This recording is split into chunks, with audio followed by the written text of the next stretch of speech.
Hello, my friends. Welcome to our call-in show. It's Thursday night. It must be sometime after 7 here in Texas, America. 8 o'clock, wherever the heck you are on the East Coast. Why do you live on that coast? I'm super casual right now, and I'm ready for your calls. Here's the fun thing. Last week, we tried to do this exact same thing. We tried to do the call-in show, as we do every single Thursday. And the phone didn't work. It refused to take incoming calls. I have changed nothing on the phone, none of the settings, and it's been working for the last 3 days. So I didn't deliberately try to mess with you guys on this one. Yeah, chat, there you guys are. You guys are already on it. You guys know what's going on here. Our chat is up and running. You guys like the hat. The hat says, make Texas. So this is a funny thing. This is, I think, a Father's Day gift for my kids. And I remember seeing it and said, oh, I like that hat to my wife or something like that. So she went back and got it. I thought it said, make Texas country again. But it says, make Texas a country again. Both of those are good sentiments to me. So that's kind of funny. And sporting a shirt from my friends over at Shield. If you guys don't know, faith over fear. It's probably the only way to go about things. I brought some Shield magazines that are sitting on my desk right now, and we got a pistol that's ready with some of their stuff in the background. So yeah, we are ready for your phone calls. All right, so the way it works is you have to be a subscriber. You could be a... Good Lord Almighty, I pushed the wrong button.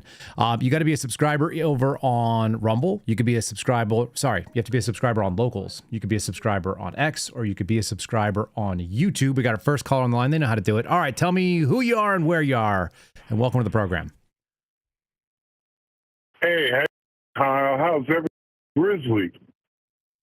It's going okay. You're chopping in and out. I don't know if that's on your end or my end. Hold on 1 second. It's my Bluetooth. Can you hear me? It's still cutting in and out. Yeah, your Bluetooth is definitely choppy. About that. And this is Grizzly. I'm calling from Minnesota. Can you guys hear what's going on? You got a terrible connection, my friend. You want to try dialing it back up? I'll definitely. Yeah, disconnect and call me back up. I see your number right here. I'll look for it. Okay, we'll take your call. All right. Yep. I'll tell you what, actually, I'm going to try to dial out. I've never tried to do that, but I think we're just going to try to dial out. What do you think? How about this one? We'll just dial it. Yeah, dial out. It was choppy, right? Can you hear me? You're perfect, Kyle. Okay, that sounds better. Tell me who you are and where you are. Sorry, it got all chopped up. Yeah, my name is Grizzly, and I'm calling from Minnesota. I got Grizzly.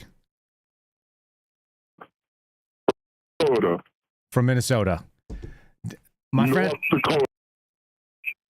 Yeah, it's just, it's chopped up so bad that it's not coming through, my friend. Let me see if it's on my end. I don't think it is. We just did this. I just had a phone call on here a couple seconds ago and it worked just fine. So I think, are you mobile right now?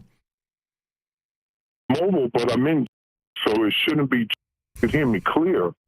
I agree. I should be able to hear you clear. And we don't, though. Can you hear me just fine? I hear you fine. That's so terrible. Oh, man. I'm afraid to reset this phone. Let me take one more call and see if it works. If it works on their end, then it's going to be on yours. And if it, we'll try to do this troubleshoot. This is really frustrating, but I get the feeling that we're getting screwed with. I talked to our friend Tack Penis just a second ago to make sure that the phone call works, and it went just fine 10 seconds ago. So, you still hear me? Yeah, it's still just, it chops out like about every 2 seconds on what you're saying. So I get a little bit of it. This sucks. Yeah, that's exactly right. Maybe it'll get better. Hold on. It sounds better now. Can you hear me? No, it doesn't. Okay. You messing me with? See, that's. I've got agents. I'm gonna call you back on here because I got your number eyeballed. I wrote down your area code, so we'll give it a try. Let me try another call and see what happens. Brother. All right, brother. Okay, brother. Okay, sounds good. Gosh darn it, y'all. That's so frustrating. All right, we're gonna give another one here. Okay, caller number 2. Who's on the line? It's my end, isn't it? I hear you. Son of a bitch. It is going to be my end. I'm going to reset the phone. We're going to get this fixed. I'm hanging up on you. Oh my God. Guys, you cannot make this stuff up. I'm going to reboot this stupid phone. We just did this. Yeah, we just did this. It does feel very intentional and deliberate. Not only did I try the phone out, I'm rebooting as I'm talking here. Not only did I try the phone out again, but I actually did my little routine where I called it, I put it into the broadcast software, everything sounded just fine. You guys freaking gremlins, huh? The last week when we did this, for those of you that didn't catch it last week, not only did everything stay the exact same, but when I had calls, it would immediately go and disappear. So, all right, we're going to figure this out. Let's give it a shot. All right, we're rebooting up and I'm pulling into. So I use an app. If you guys don't know this, it's actually kind of a neat little app. It's called My Sudo. Let me see if we can get Grizzly on the phone here. I'm telling y'all. Grizz, I'm dialing you up. If you're listening, pick up the phone. And let's get us connected to Bluetooth. And let's freaking go. All right, hold tight 1 second, friend. We're going to get connected to the board. And then we're going to bring it on. And let's see what we got here. Let's see if we can work some magic. How about now? Can you hear me? Do I have Grizzly? Maybe. Says I do.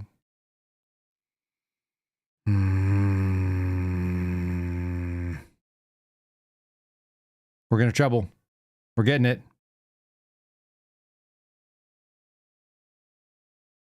How about now? Can you hear me now? Can you hear me now? We're going to make this work, y'all. How about now? What in the ever-loving business? Let's see if we hear a dial tone here. Or a dial out. Jeez Louise. Nope. I'm going to breathe it out. We're going to breathe it out. We'll figure it out. Or not. Or we won't figure it out. And then you guys will realize that this is just insanity. This is such an easy thing. We did this. We've done this. This is our 46th week, I think, of doing this. You guys know how simple this stuff should be? All right. Let me do a call in. I'm going to call in on my own. Yeah, we're seriously doing a freaking Verizon commercial at this point, aren't we? All right. And dial myself up. Here we go. Okay. And nope. It's not there. Can't make it up.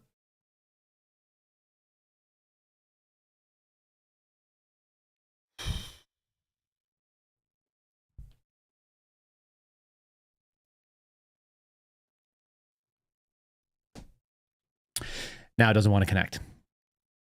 I'm hitting a button. This is the Mark Naughton button. This is like, we had easier time connecting with our man in the field than I have with this.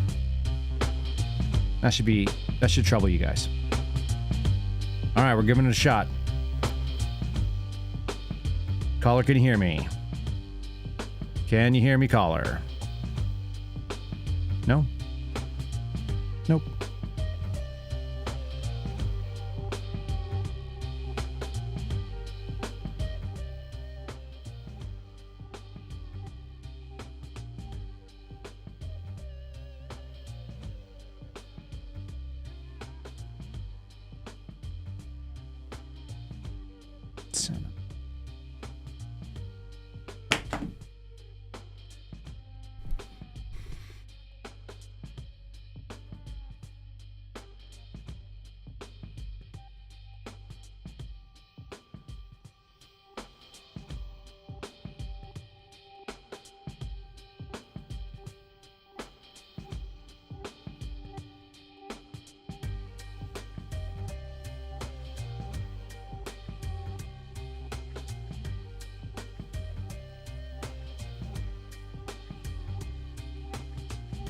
Guys, This is not that hard.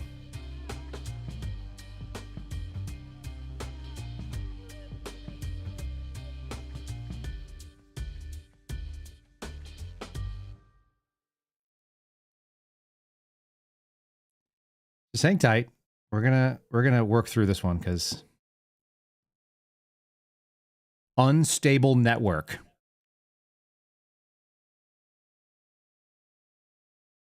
Guys, unstable network is what it says. The unstable network problem that it doesn't have. Unreal.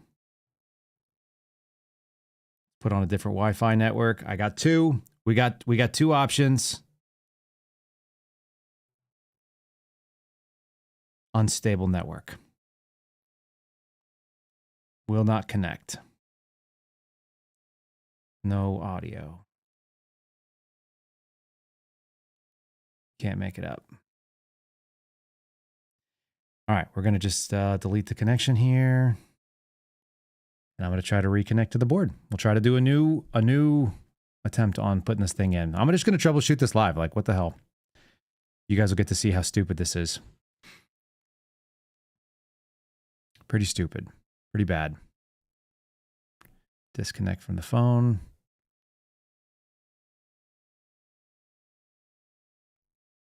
Nope.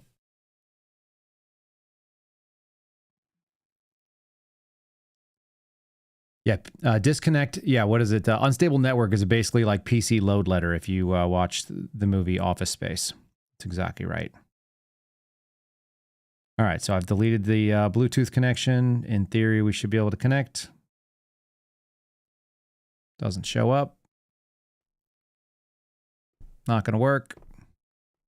Tell you what, I'm just going to put up a blank screen for a little bit here. I'm going to see if I can figure this thing out, and I will return to you guys. Can't make this up.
Can you hear me?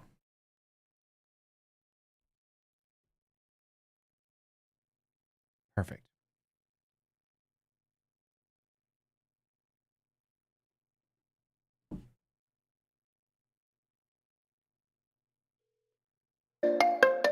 Plus. Check. Check. Okay. Okay. I'm going to tell you what, guys. I think we got it, but I won't make any promises until we actually get a call in. Go ahead and make a dial in here. Good Lord Almighty. I've rebooted everything. I disconnected everything. You guys should be able to hear. So let's see what happens next. You can't make this stuff up, though. We just did this a few seconds ago. So, all right. For all of you that were dialing in frantically a few seconds ago, let's do it again. Let's see what we got. There's number one. All right. Caller number whatever. Can you hear me? Can hear me? Are you messing with me? No, just yes, I am. Okay, who am I talking to? Where are you at? No, it's just Owen from Delaware. Owen. Subscribe on Rumble and now YouTube. How you doing? My man. You're killing me. What were you doing with that? You're trying to screw with me. Don't do that. I can't handle it. I need to see you pounding your phone and just like, get your package, open up a new phone, pounding that phone. I literally, I did everything. I did all the things. I disconnected. You can't make this stuff up. How are you doing tonight, my friend? I don't know this. I'm doing great. Yeah, I can't complain. I've done a board meeting for the Pistol Club I'm on. Okay. Anybody dicking with your cell phone technology? Not a lot, although they have this whole Wi-Fi dialing thing. I'm not really understanding how that all works necessarily. I guess it's supposed to work better, but I don't know. I mean, I guess, you know. Okay. And I got rid of my landline. So I used to have the old AT&T actual product or property of Ma Bell phone, and I got rid of the line that it plugged into. I still have the phone, but I thought about using that because that would be that'd be a direct dial like in. A big old red phone. Yeah, I need to do that again. I miss having a landline. I actually hate cell phones. I hate technology. I've turned out, even though I'm surrounded by it and it's kind of cool. I sent a message. Do you know who Dale Stark is? He's a former A-10 pilot. You familiar with him? No. He's just a guy. Tony Stark's father? No, he's over on X and he runs a pretty good account. He does a podcast. And I sent him a message and I'm like, I hate everybody. I need to get out on land and just have cows because that's what he does. He runs cows. He has a ranch now. After he left the Air Force. Anyway. Okay.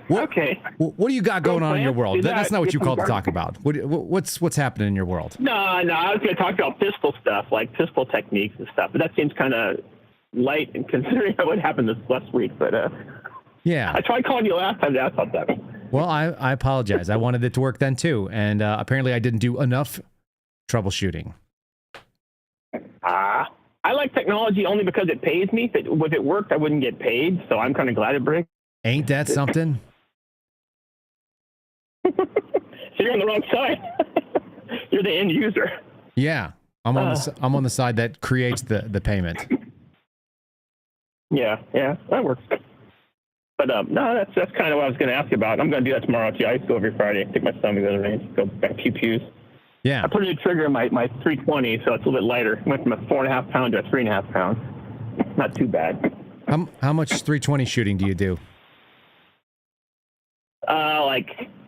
Here. You said that's your primary gun, isn't it? Magazine is 17.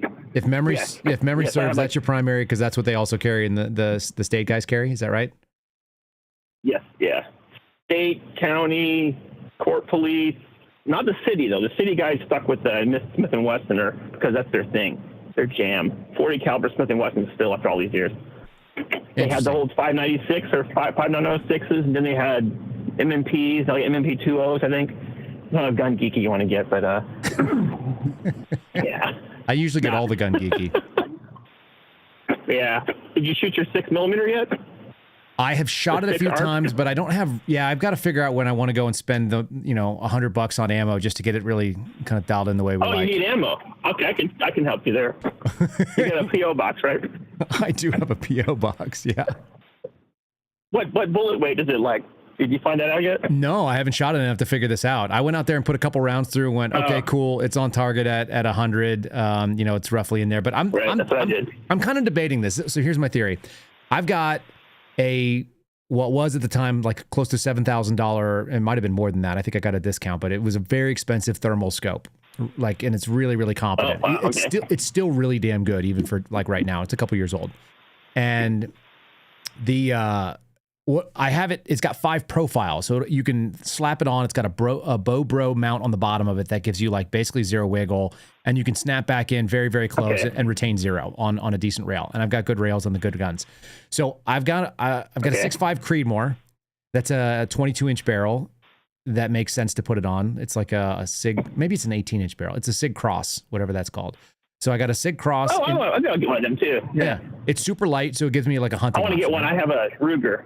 I got the Ruger American with the Magpul PRS stock on right now, and then I put a SIG. The SIG scope that talks Bluetooth back to your phone. Oh yeah, and the rangefinder. I put that on that one. I saw that at the SIG range day. Their stuff is neat. Long and short of it is, I got 5 possible profiles. I can have basically 5 weapons that I can throw on and use the same scope for the $7 grand. I might as well.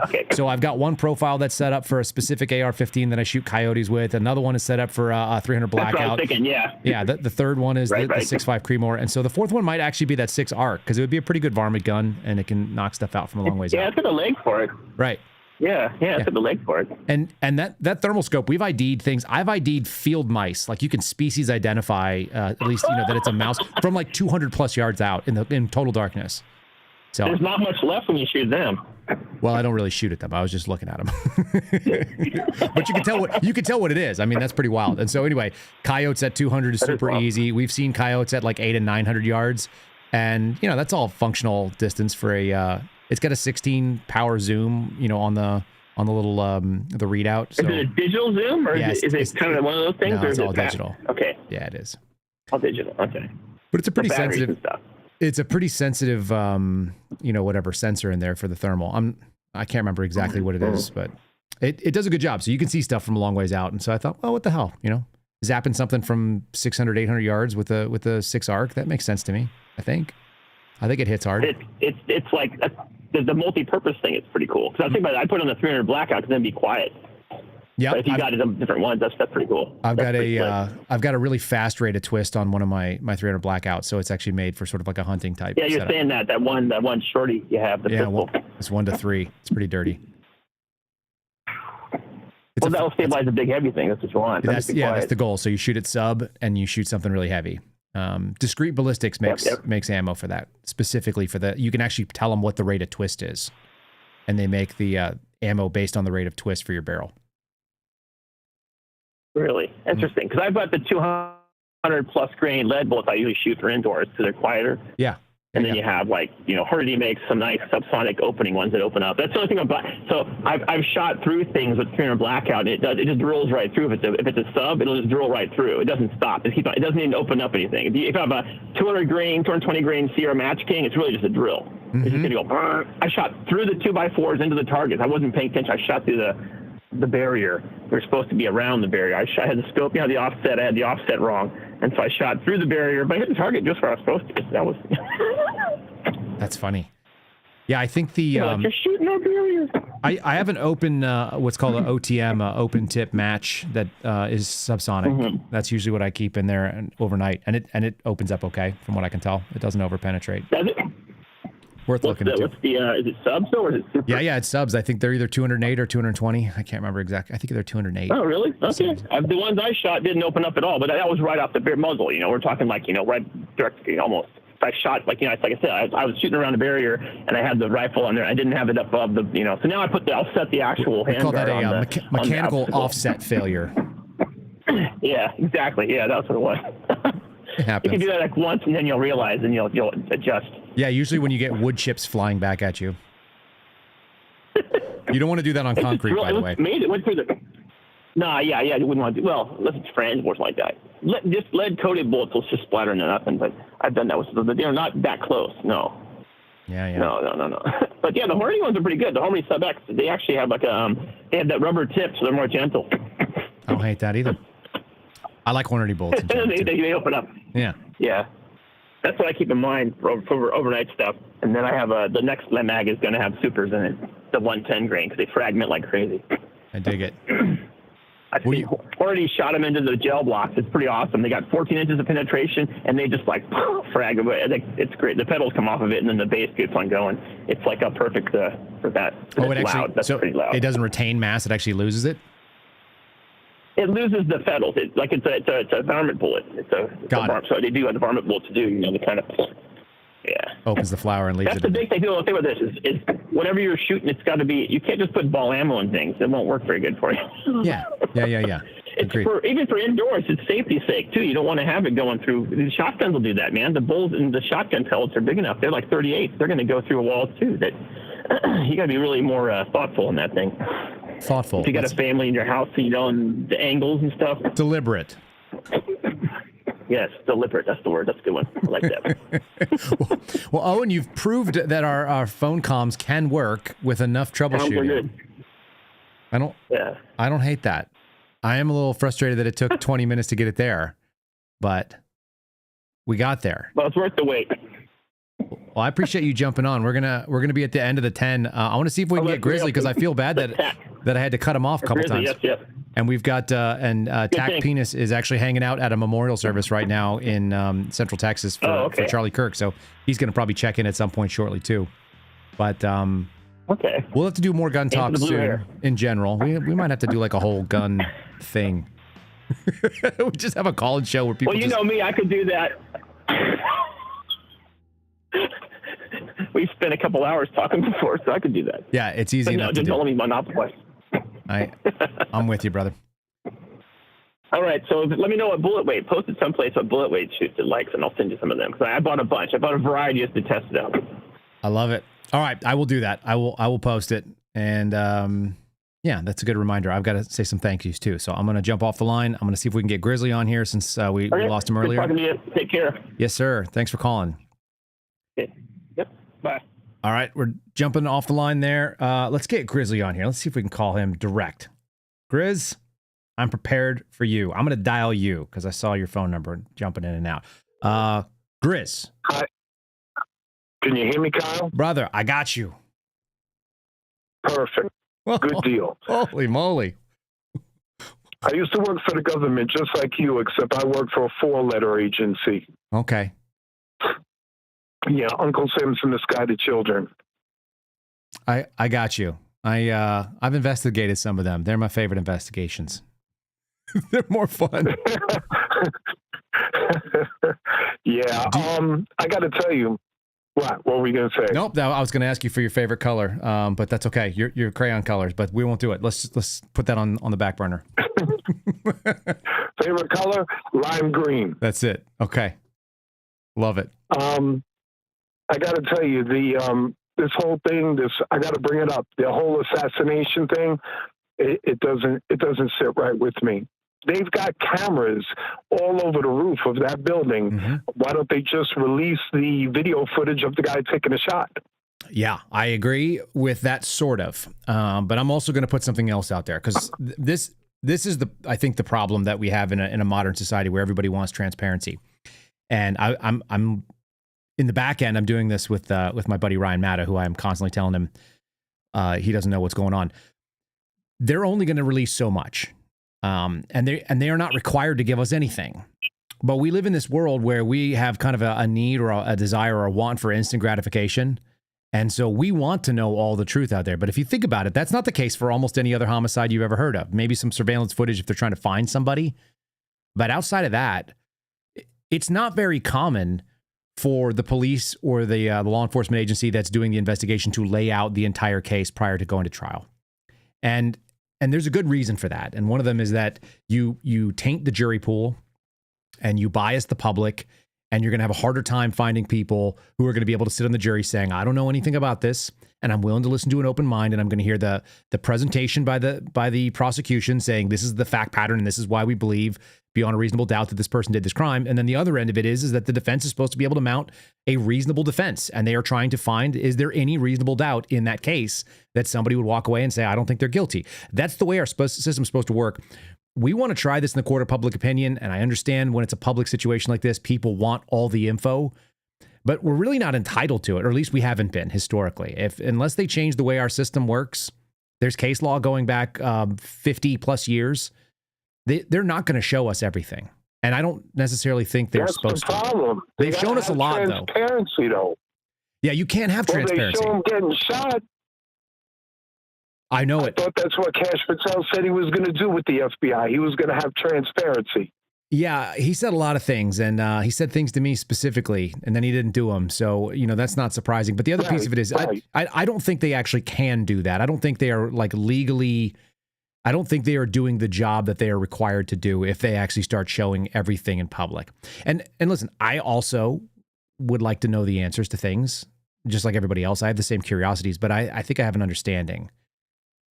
I have an understanding that they cannot. They've got a building that's to the right of Charlie Kirk that's under new construction. It's the computer science building. It's also known as the engineering and technology building. And from what I heard from that shot, there weren't so many echoes. To me, that reminds me of a recessed loophole shot. What microphones are you hearing that from, though? From whatever video they had, video from people's cell phones. Yeah. And so, I agree with you too. Like that certain things sound certain ways. Obviously you can tell a lot if you know how to shoot, you know how things get shot. Shooting from inside of a window gives you a lot of cover and it muddles the sound. It's one of the upsides. Suppressors, generally speaking, they're not going to, a suppressor doesn't necessarily silence the rifle, but a lot of times what it does is it muddles the sound. So the signature is not easy to track back where it came from. And so that's one of the reasons people use it. End of the day, here's the issue. The size of the microphone and the pickup capabilities on a cell phone versus something that's like sitting in front of me that's made to pick up certain sounds. They all have a sensitivity range and they drop out a lot of the low end. So all the boom and all the echo that you would normally hear on a good size rifle, you shoot a 30 caliber rifle, it sounds like a cannon. There's just a boom and it's very bassy, and you're not going to be able to pick that up with a cell phone. It just doesn't do it. The reason why I pointed out is because when I shoot and I'm in the woods, you hear such a difference on my recordings that when I use my cell phone as opposed to when I shoot it when I'm in Bismarck, North Dakota. Yeah, I know. So I can clearly hear a difference on my phone, on my video recordings. Yeah, the difference is, consider this too, though. All those cell phone videos, they're all surrounded by a bunch of people who both block sound and absorb sound. They block the incoming sound and they also absorb sound around them. So, I get it. The environment makes a huge difference, and whether or not you can hear how something goes, but being able to say, oh, that's what this sounds like. I listened to the sound on a cell phone camera without knowing all the specifics of it. It doesn't line up for me. I understand why people are curious. I think that, people have gotten into the technical end of this of trying to, I keep seeing people saying, we're investigating this. Like, you're not investigating this. You just you didn't do 200 interviews like the law enforcement agencies on the ground did. Right. And, you didn't go out and collect all the evidence, whatever that looks like. They said they had a whole room of it. I'm sure they did. I saw a guy tampering with evidence. I saw a video of a guy tampering with evidence. Maybe. But you're assuming that. But at the end of the day, it's like, why did they hose off the roof? Was that the same roof? Can you prove it? Do you know for a fact in Butler? I don't. And at the end of the day, our evidence response teams, I got buddies who were on them and they were Marines, and they are like former recon guys, Naval Academy grad, like freaking studs, man, like studly, bearded, ugly Viking looking guys that you would meet and trust immediately just because of who they are. With certain things, not around like your sister or something, but you trust them with important things other than ladies. Right. And you're like, one of my buddies was at the scene in Las Vegas. And so when I listen to those guys talk, and when you hear people who have actually seen the back end of what these investigations look like, there's so much that is not released to the public, and the story that gets spun by people who get all spun up, the Candace Owens types, or my buddy Ryan is doing the same thing. Right. They think that they have access to enough information to solve, and they're not even close. They're just not. And so what they're doing is they're investigating what is publicly available and whatever sort of propaganda boost that's out there. And you're going to come up with all kinds of crazy things. He did a whole piece the other day about the video footage that we see, right? It's all compressed. It's all been uploaded online. Most people don't know how to upload in a RAW format. So you're getting 15 frames per second instead of 30 frames per second. Most of your video recordings are going to be 29.94 or 30 or 60. Nobody's recording in 15, but that's what you'll find online. Right. So you go out and you find all this stuff and you realize like they're giving you garbage and you're not going to be able to go through some pixelated, like you might as well be looking for freaking Bigfoot. It's the same shit we used to see in the 80s when somebody said they saw Bigfoot. Release photos. Yeah. But they did release photos. And in those photos, I don't see him with a rifle before the shooting, and I don't see him with a rifle after the shooting. Even thinking about that. Go ahead. They said he left a screwdriver on the roof, and they're saying he reassembled the rifle before he ditched it in a wooded area. So how do you put the rifle back together again? It's good for that rifle. It's going to take you about a half an hour to disassemble it. I don't disagree with you on that. I don't know where I've seen people say that there's a claim he disassembled the rifle, but I don't know who said that, and I don't see any official statement on that. Do you have that? Is it in the probable cause statement? Well, what it is I'm looking at the photos where they said he made a phone call before he went up onto the roof. Right.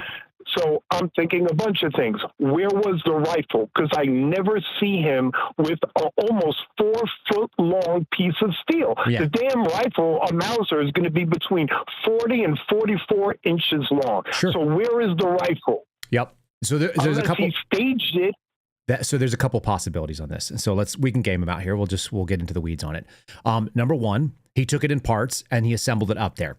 I'm not a big fan of assembling weapon systems in the field. I think most people can't. I actually do have a really, really nice 308 and it's like a multi-$1,000 rifle just by itself and the optics on top, same story. And you can field change even the barrel if you want to. And you're supposed to be able to, but that is a bitch and you got to know what you're doing. Zero. Yes, correct. He's going to throw off the zero, and he's also going to throw off the barrel alignment. It's not going to be perfect. I totally agree with you. It's kind of like. So I don't think that's probable. So let me just say that I don't think that's probable. Right. We don't know what the screwdriver is for. They've speculated, but they're not going to give you all the details on that. But it's just as likely that he used it to like open up an air vent, or that he opened up he pried it open. He used it to pry open a door or something that he had it stuck in the door. Okay. So there's other reasons for a screwdriver, right? Let's say, how did he get up on the roof? We haven't been told that yet. So that's a great question. Did he go up on was there a trap door and a ladder that goes up like you had in some of these attics? Is it attic access where you can just literally walk up to the top of the stairs and it takes you out on top of like a fire escape option? Because I've seen that.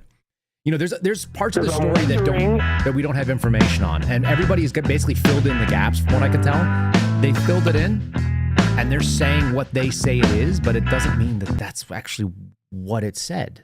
You know what I mean? Like they've filled in because they're like, well, there's a screwdriver. Obviously it was for his gun, but that's not obvious to me. There's a lot of reasons people have screwdrivers. And I think stashing. But even let's say he pried his way in, let's say there was roof access through a door and he was able to use that screwdriver to pry his way in. Why didn't you just leave that way? Why did you jump down off the roof and risk injury?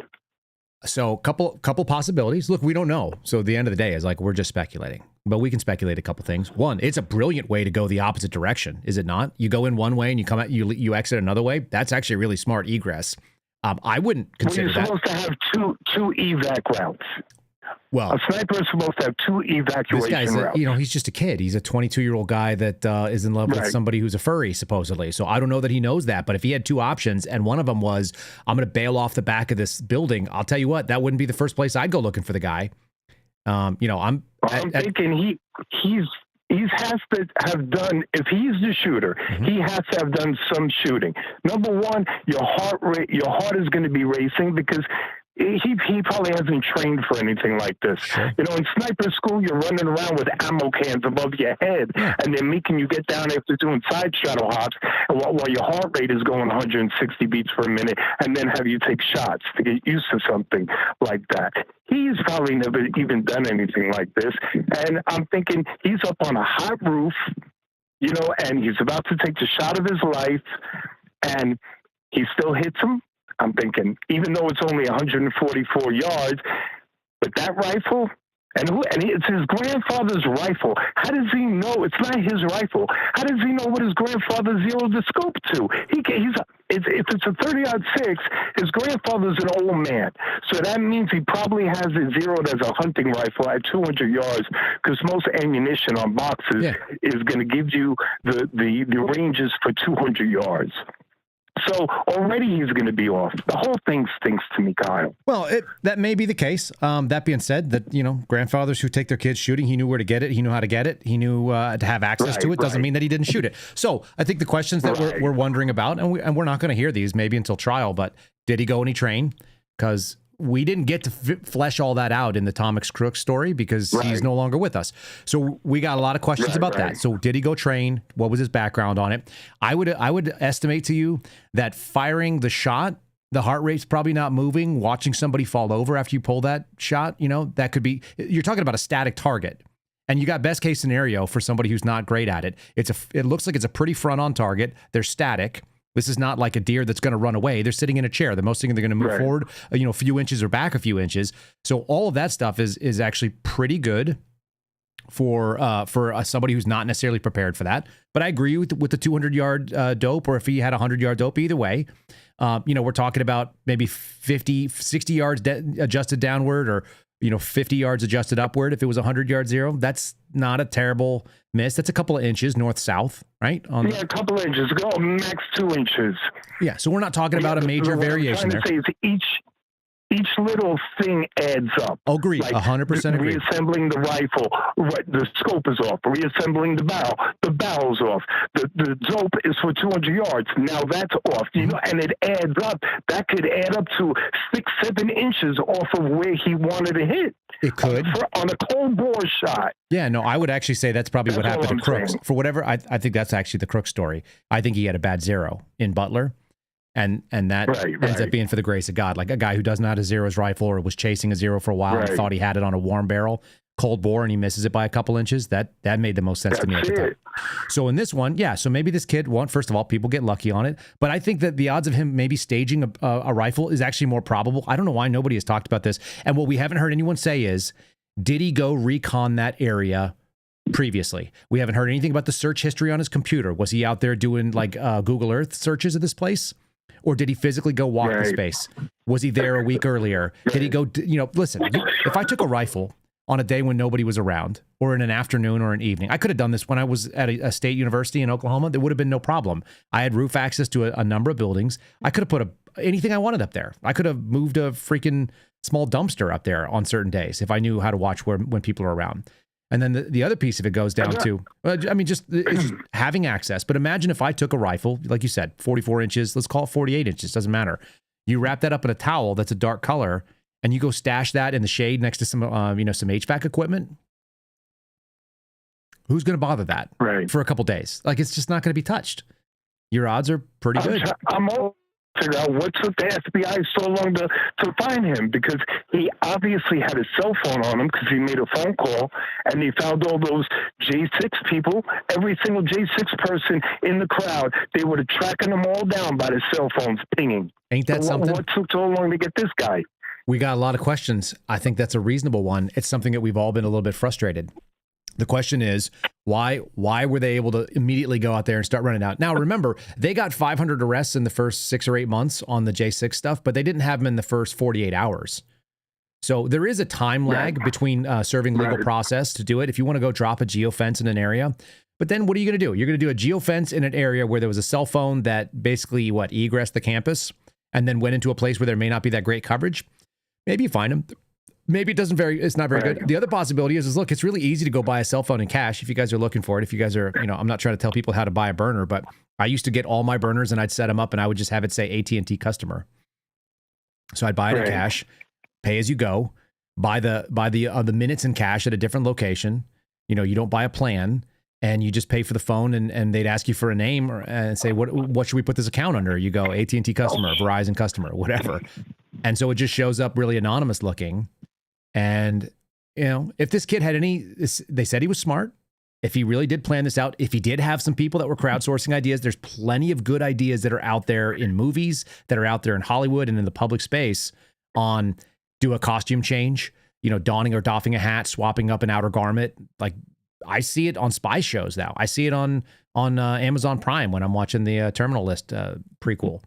So, this information is available. How smart he was, because he why did he get rid of the rifle in the woods? It sounded like he wanted to come back and pick it up, is what we're told. I mean, again, we're going with what we have, and we definitely don't have all the information. So we're making it up as we go. So the question is, why did he do that? But maybe he thought, hey, I got to ditch the rifle here. I'm going to go get my vehicle. I'm going to let it cool off, and then I'm going to come back to it. That's kind of what it sounded like was put out. But again, they definitely didn't put out everything they have. We can go over everything that's been put out, and it's certainly not everything that they're investigating. Also, people make crazy decisions. Yeah, the other piece, Chris, is that people make really interesting decisions, like really dumb ones and dangerous ones, when they're hopped up on adrenaline and decided to go off the back end of a roof. Like, did you see him? He hit like a bag of ass when he hit the ground. Right. You know? And if I'd done that, I would be not walking afterwards. But if you got enough adrenaline because you think that your life is about to end, and I imagine that's probably what was going on there, you got the huge dump. Like, he walked that thing off. It's like guys that hit in airborne school and they walk off something that would otherwise be a broken leg, and maybe it's broken later. They find out, but they get up off of it because it's just the shock and the excitement of it. This might sound really crazy to you, but this is how my mind works. I think that somebody made him a promise of a certain monetary amount to be up on that roof. And the reason why he did it is because he's got a transgender lover. He's going to do anything for his lover, kind of like Al Pacino did in Dog Day Afternoon when he robbed the bank. So I'm thinking he did it to try to help his lover maybe have some transition changes to his body. It's a workable theory. The question is do we have anything other than that's your instinct and that there was a movie where that happened? That's just gut feeling. That's just how crazy my mind works. I'm fine with it. Again, you're not trying to convict anybody on it. It's you're saying your thoughts, so you're allowed to do that. I think that's fine. Right. I'm in the camp of is like, I'll just take the evidence as it comes. I don't need to believe it's a conspiracy if unless information shows up that it is. And let's see what happens. That's kind of how I see it. And for all the internet investigators they're going to be let down. And here's why. They don't have access to the trove of information they're going to need to be either confirm or deny the things that they believe are happening. And so you end up in this like space where people are confirming things based on their want to confirm it, but not based on any evidence. Like, they don't have the evidence. So are they going to release it, or is this thing going to disappear? I don't know if you know this guy. Do you know Special Agent Rouse that ended up in Las Vegas when they were having the investigation for the Las Vegas shooter? Mm-hmm. That magically everything disappeared once Special Agent Rouse got on scene. I don't know the guy. I've heard a lot of shady things about Las Vegas, just like you have, but I also wasn't on that, and I wasn't available to see any of it. I know people there because I used to live there. There were shootings all over the place in other hotels at the same time that was going on. I've heard a lot of people do a lot of analysis, including the sound, and saying that it didn't meet the rate of fire and all those things. And I haven't shot enough bump stocks to know. I mean, I've shot machine guns, I've shot full auto ARs and stuff, but I don't have enough experience in there to say it. He had like 20 rifles up in the damn room. Right. Yeah. No, all of it is crazy, and none of it makes any bit of sense. I've heard people speculate that it was an arms deal gone bad and that there were helicopters. Whatever it is, if it's out there, man, I've read it. I don't have any evidence to say one way or another. I just go things that I can't weigh in on. I don't know enough. I just hope they don't Epstein this. You know how Donald Trump now all of a sudden doesn't want to release anything after there was a huge outcry for all this stuff to be released, and now it's all hushed up. Okay, are they going to do the same thing with this? That it'll just kind of, don't worry about it. That's all old news now. Let's move on, people. I also agree. I don't think people can let this go in so much as there needs to be an answer, but it also needs to be the answer that results in if this is the guy, then they need to convict him properly and not have it thrown on a technicality. That would be my hope. This family's not going to get justice. They're not going to get their dad back. Right. Well, that goes without saying, know. So for me, like all of it. Bringing up that point, you've got all these people talking all this crap about Charlie Kirk, and now they're getting fired from their jobs.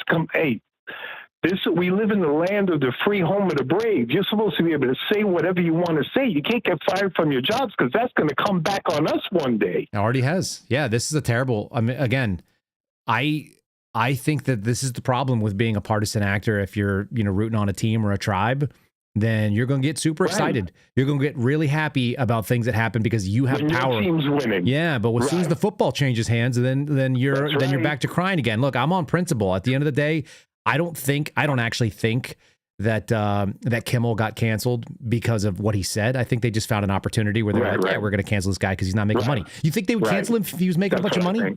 He didn't make the money. That's what it came down to, I think. That's my take. But yeah, I don't think any of these stations, I don't think any of them, CNN, I don't think they're making any money, that no one's hardly watching them. I think they're all George Soros funded. Well, it wasn't interesting. People were saying maybe all this USAID money goes away, and then suddenly some of these places can't afford to keep the lights on anymore. I don't know if that is the case for some of these mainstream media outlets, but at the end of the day, I also don't know how their business model works because who the hell's watching them? Like I'm not watching them, and I don't know anybody that watches them. They're being funded, like NPR. They're all being funded. And why did Trump have a big fallout with Elon Musk when Elon Musk actually wanted to go after these people? He had the money trail. Yeah. And then it just disappeared overnight, gone. Elon Musk quit. And then that was it. You never heard another word. See, that's the thing that bothers me with Trump now. And I used to go to Trump rallies. I was a big Trump fan, but he let us down because there haven't even been any arrests. There is zero accountability in any administration that we ever have. And we can't keep going like this. It's going to end up in a damn revolution. I think that's maybe not something we can avoid at this point. But I don't think that's necessarily the bad thing because everybody assumes a revolution equals post-apocalyptic world, everything falls apart. And I don't necessarily think that's the case. I actually don't immediately go to that. Look, at the end of the day, I made a post today and I believe it very strongly. And I was there before the election in November and I'm there now. And the answer is that our country has forgotten about the 9th and the 10th Amendment for the last 120 something years. So the minute that you actually start, I don't even know if we have any amendments. Look at Marbury versus Madison. Yeah, not even the Supreme Court said that they're our rulers and they're going to determine what the Constitution really means. Yeah, it created their own sort of power out of nothing and tried to their own power. How many Americans think that we have co-equal branches of government? Right, a bunch of people. I don't know, but we weren't. Right. We didn't have a system that designed co-equal branches of government. There's nowhere that says those words. That's just like a construct that people have come up with. The executive was actually not supposed to be co-equal to the legislative. The legislative was supposed to be the supreme branch. They had all the power. They had all the authority. They've been giving it away for 250 years. So at the end of the day, I think a revolution, my hopeful resolution, which is not bloody, violent, ugly, and nasty, is that people go, you know what? What is the name of this country? What is the formal name of it? Right. The United States. People need to wake up. The functional unit is supposed to be the state. It's not supposed to be a federal government in Washington, D.C. It never was designed for that. That's what Thomas Jefferson said. He was scared about when John Adams did the Sedition Act, and he was silencing and censoring people back then. That's how he lost the presidency to Jefferson. And Jefferson said that he was worried about the direction that the country was going, that it was going to take power away from the states because John Adams and the rest of those guys all wanted a centralized government. That's right. No, the anti-federalists were always right. At the end of the day, that's where I live. It's like the reason our Bill of Rights was put in, that was the compromise, is that you have to make sure that we leash the federal government. And then we immediately turned around after about 100 years of this country, long before you or I were born, and they stopped. They stopped leashing the federal government, and it's grown since, let's call it 1900. The functional unit. People don't think of themselves as being a Texan first. Even Texans don't think about that. If you ask them when they're abroad, unless they're just trying to be cutesy. People from New York, you're an American and you're a New Yorker. It's like one and then the other. You think of yourself as a citizen of this country first, not a citizen of your state. But even our legal process, I mean, I just got served with a lawsuit and it says I'm a citizen of Texas. But nobody thinks like that anymore. But that's the way our system was designed. In theory, imagine this. In theory, The federal government can make no laws governing whether or not you can own a particular weapon system. They can't make any laws about whether or not you have, speech in some way or another. And then your state can. Your state can be as restrictive as hell because theoretically you're close enough to your representatives in your state that if you don't want to live there, you can either vote them out or you can move. And so New York can have fascist gun laws or authoritarian type gun laws if they want. Theoretically, that's the goal. And then you go, shit, I don't want to be in New York. I want to be a guy who owns guns. I'm moving to Tennessee. I'm moving to Texas. I'm moving to Oklahoma. That's why I left. I'm originally from Brooklyn, New York. I can hear it. I can hear it. Yeah. I can't live like that. No. I can't be there. You know what I'm saying? I have to be in a free state. Even when I live, my children and my ex-wife live in Florida. Florida has red flag laws. I've had law enforcement visit me. So it's crazy. I can't live there. So I moved here anyway. So it's freer here in North Dakota than it is in Florida. Way freer. And I make better money up over here too. So, well, I bet but some people, they choose to live like that. They do. And that's the thing. A lot better. My rent is about $600 cheaper for the same style, beautiful apartment that I would have if I lived in Florida. Yeah, for sure. Well, here's the other thing, though, and this I don't want to take it from people that want to live like that. If they want to live and spend more money, and if they want to live in a place where they're governed at a level that you and I don't want to accept, who am I to argue with them? Then that brings me to another point. Why is Trump sending troops, having basically martial law to Chicago? Yep. If they want to live like that and they're putting up with all that, you can't have to. What are you going to keep them there forever? There's no exit strategy that I've heard, and I agree with you. Again, this is my ongoing supposition. I have a real problem with the federal government coming in to solve a local issue. Right, that's right. Listen, if they want to be like that, they voted for that. Go for it. If it was a shitload of Canadians who came in over the border and they went and they occupied, Chicago, and we have to liberate Chicago because they don't have a military and we haven't, that's a different situation. Right. You've got people who are from Chicago. Right. Yeah, you got people in Chicago from Chicago voted for this situation, and it looks horrible. I don't want to be there. If you're a sane person, you should leave. It sounds like, but right. I don't think the federal government has any say in it, and I don't think we should fund it per se. It's like, Illinois, you got a problem. You think you like that? Oh, okay, cool. I don't want to live there. The end. And it's liberty is dangerous, and it takes on some risk. You have to take on risk if you want to maintain that. That's right. Federal government was supposed to come solve all these problems. In any case, I think we're. Well, it was good talking with you, Kyle. Good talking with you. I wanted to spend a little extra time after you went through the shenanigans with me, and I had to cut you off on there while I'd fix this technology. But I enjoyed talking to you as well. And I don't know if you know this, but my wife was raised in Brooklyn, and she didn't leave until she was after 18. So I know that accent. Where is she from? She was in Borum Hill, I think is technically the area. Oh, Borum Hill. Yeah. I know where it is. She's closer to the river. Yeah, Brooklyn Bridge and all that. Her dad, like everybody else, sold his brownstone that they lived in, that they paid $200,000 for in the 80s, and he lives in Florida now. So right. Well, you got Water Baby in the chat from Brooklyn, and you got me. I'm from Brooklyn, so you got two New Yorkers at least in the chat. Oh, we got a couple New Yorkers. Sure. Wait, you hear Renzo call in. Okay. All right. All right, Kyle. God bless. You too. Nice talking to you. Thanks, brother. Bye-bye. All right. Bye. All right, that was a clean call, and I think we went along, but I think a lot of people have had the same thought. Look, I don't know all the answers, neither do you, but as you guys said in the chat very recently, if we're going to get people to actually do a real prosecution, you're not going to get all the evidence out there. All right, caller number, let's call it 3 now that we got everything working. Who are you and where are you? Well, hello, my friend. Hello. Chaos. Hello, Chaos. Out of DFW. Indeed. How are you doing tonight, sir? I'm doing all right, man. Glad to hear it. It's a somber time for us, not only as men, but as Americans. No doubt. And as Texans. I completely and totally, I'm for, let's make Texas a country again. You like that? Have you seen these hats out there in the world? Are they near you? I haven't seen them, but I know a lot of people who, for a vast majority of my life, have been all about it. Yeah. I remember hearing it all the way back into grade school. That people always said, Texas is the only country in the nation that can succeed at any time if they want to.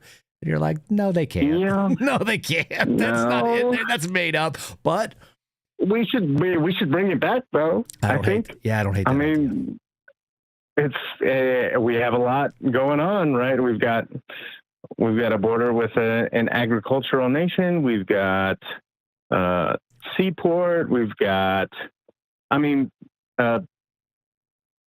30 to 40% hostile, depending on whether or not you pull the cities in the states above us or the states in the states above us. The majority is pretty red leaning, mostly Christian. Yeah, I don't except think for these like dense areas. Yeah, I don't think a lot of people would be mad. It's, California could probably stand on its own 2 feet for what it is. Texas has quite a bit of agricultural, capabilities, and obviously has a big chunk of military and oil as well. So yeah, there's some standalone capability. There's a lot of finance that moves through Texas as well too. But but all of that, all of it goes back to the original the thing we were just talking about in the last call, which is the state is supposed to be the primary building block of this nation. We are not supposed to answer to DC. DC is supposed to, sort of like handle the interstate commerce. It was really supposed to be very limited, and you can look at it and see the way it's laid out. The fact is that they've used this interstate commerce clause to put the federal government into everything. And I would love to see a rollback on that. And I'd love to see some states say, we're not going to acknowledge your right. I mean, I've got them on my desk here. Say your next thought. I'm going to read you the 9th and the 10th Amendment if you'll handle it, because it's so clear that we don't know this as Americans. Most people don't know it at all. Go for it. You ready? Here's what it says. Yeah. I'm going to put it so people can see I'm reading off the screen here. 9th Amendment. The enumeration in the Constitution of certain rights shall not be construed to deny or disparage others retained by the people. That's the 9th Amendment. And the 10th Amendment is the most powerful when it comes to the states. The powers not delegated to the United States by the Constitution, the United States in this case is the federal government, right? So the powers not delegated to the federal government by the Constitution, nor prohibited by it to the states, are reserved to the states respectively or to the people. The bulk of things that are not listed, anything that's not listed in the Constitution as an explicit power of the federal government, is meant to either stay with the states where it's listed, or it goes back and it's a power of the people. And the federal government has no charter to go and pick these things up. And it did repeatedly for a very long time. And so when I talked about, this is going back a while now, and some people probably weren't listening back then, but I used to talk about what's called a 10th Amendment revolution. I don't know how it looks mechanically, but some state is going to have to say, we do not recognize the federal authorities that are being exercised in our state, and we are no longer willing to play ball. And I think they have to, because you can make it a 10th Amendment argument about a lot of things.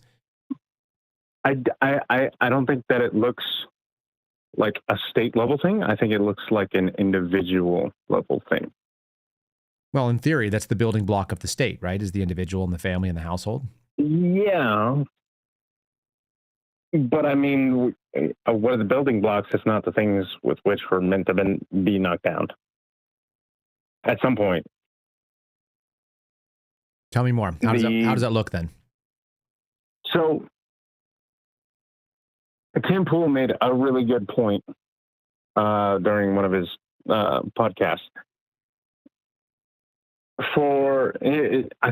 want to say it's Idaho or Iowa, Greater Iowa. Like there's a conversation happening about Greater Iowa, and part of California wants to secede, and it's, the state doesn't want to let go of this parcel of land or doesn't want to be a part of. Well, no, it's legitimately the people who decide that, yeah, we just don't recognize that you are a part of whatever it is that we have voted for or that we want to be a part of. And we're not going to participate in the things that you're telling us that we need to participate in. This is this is parts of Oregon and Washington that want to defect and become part of Idaho. Yeah. Mm-hmm. Yeah, I get it, because they say basically that Seattle, which is the controlling interest there, and I guess Spokane a little bit now as well, that the major urban core of Washington does not represent the people who live in rural Washington. By the way, that's true. I've driven through most of eastern Washington, and I think it is far more like Idaho than it is like the other side of the state. So I get it. I agree. People want to have state government that actually reflects them, and these, maybe some of these land barriers are not appropriate anymore. But yeah, they don't want to let these counties go. And so if Idaho decides that they want to send in, their state troopers to protect the people who are voting in their interest and want to be a part of their state, and the people in those areas decide that they no longer want to participate in whatever the government is of Washington or Oregon, then yeah, I mean, how do you stop that? Well, you can stop it as a state through bureaucracy. Yep. Or you could stop it as a people as a simple denial of what is a consideration of authority.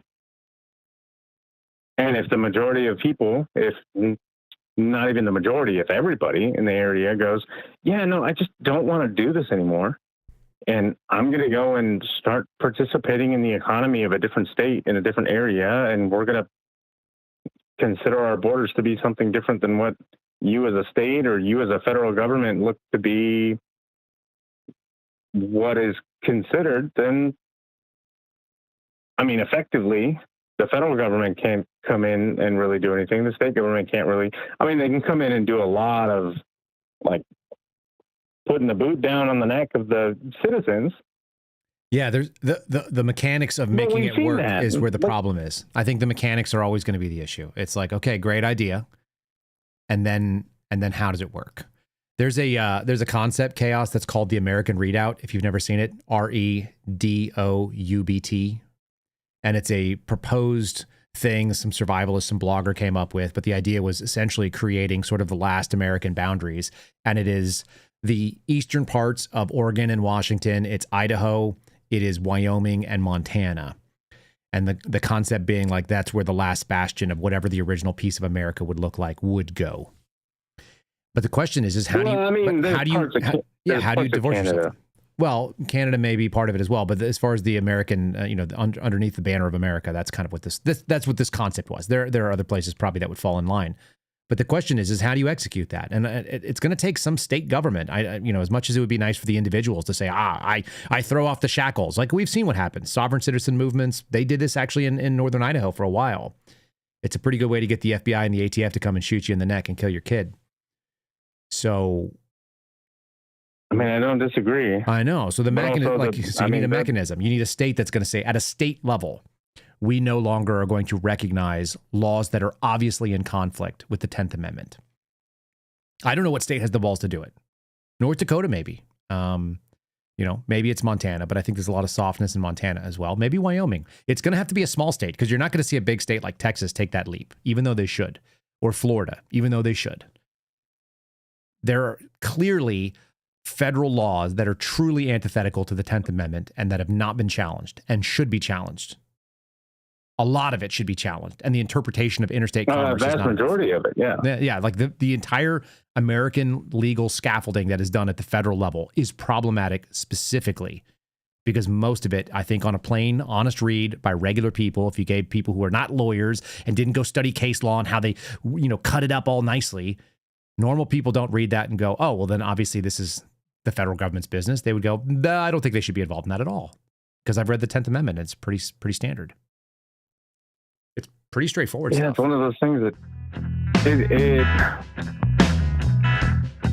the question that begets the answer in a fashion that is mostly a circle. I mean, it makes me want to go back and watch what's that show, True Detective, because it just makes me feel really nihilistic. At the end, by the way, True Detective felt really good because he goes out in the stars and he says, the light's winning. And I need to be reminded of that too. I also need to be reminded that we're not supposed to necessarily win here on Earth. But man, it'd be nice if my kids didn't have to live under freaking tyranny. And it feels like we've just been itching and inching towards it over and over and over again. And most people seem okay with it. Here in the last decade, it hasn't been inching. It's been very big strides. That's right. And everybody's been okay with it. And it's it's more so for a lack of failure, and maybe as the result of planning and creating the mechanisms and systems that bring about the next generation. You know, look, I love a good conspiracy. Mm-hmm. I really do.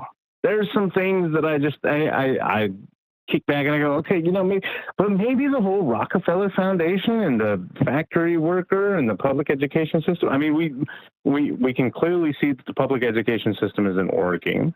That's right. Whether or not that's the result of something that was planned out for, and we know that there are think tanks that think about, you know, 10 years into the future, if we make a single decision. We know those things exist. Yeah, gaming things out. Sure. Yep. Yeah.